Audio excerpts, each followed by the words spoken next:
Ready in five, four, three, two, one, and set, mark, action.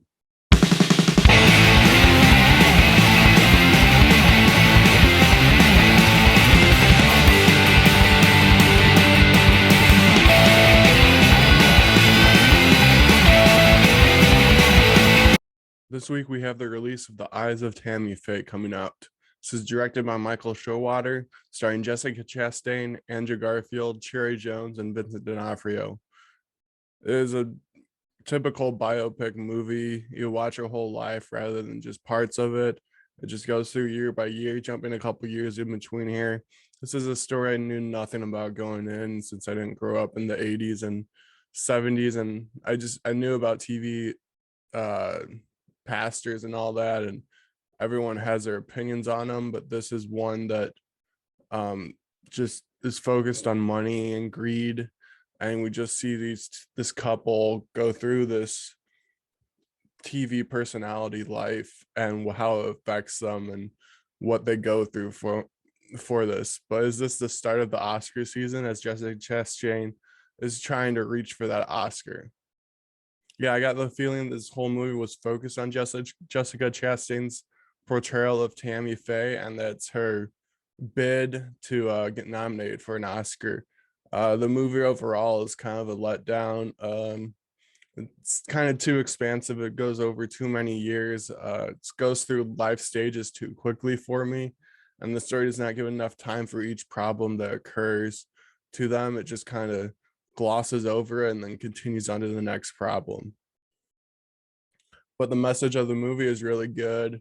It's really sweet. It's just about not letting greed get to you, being a great wife and husband to each other, loving each other, loving everyone, no matter what they're going through, who they are. The Bible tells us a lot of stuff that can be interpreted in a different way, up to yourself, and we see two different interpretations of an idea between Jessica Chastain's character Tammy Faye and Vincent D'Onofrio's character, and it's just that battle they have between them. And uh, Tammy Faye's wife is stuck in the middle, trying to be famous, trying to create this happy life for Tammy Faye, or battling his own demons and all that. So it gives you that kind of reflection on life, but once again, it just passes by these major points in Tammy Faye's life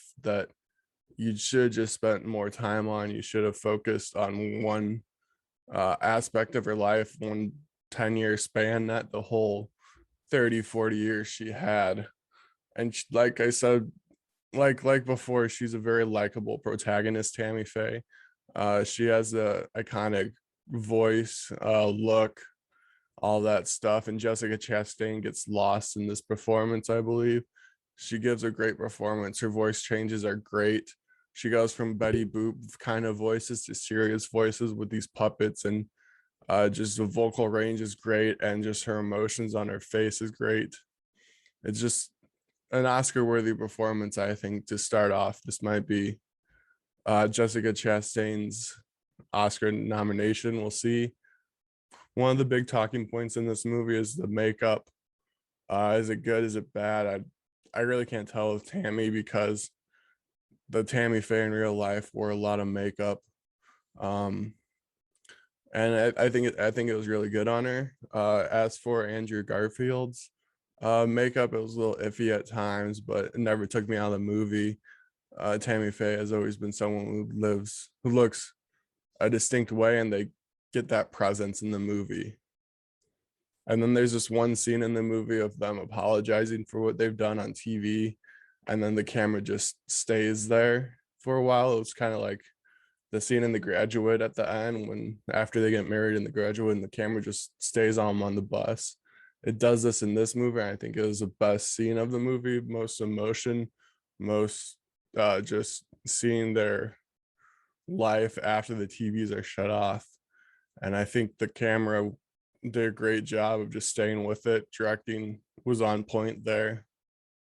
Okay, and then before I give my score of the movie, I'm just gonna run down my top 5 biopics of the 2000s as my top 5 for this movie. So number 5 is Damn United. At number 4 is A Beautiful Mind. Number 3, Catch Me If You Can. Number 2, Bronson, the first movie I think I've seen Tom Hardy in. Great movie. And then number 1 is Into the Wild. It's a very great movie, in my opinion, one of my favorites. I can watch it every year and get enjoyment out of it. But anyways, I'll give this movie a 62 out of 100. Go see it now in theaters and see you guys next time.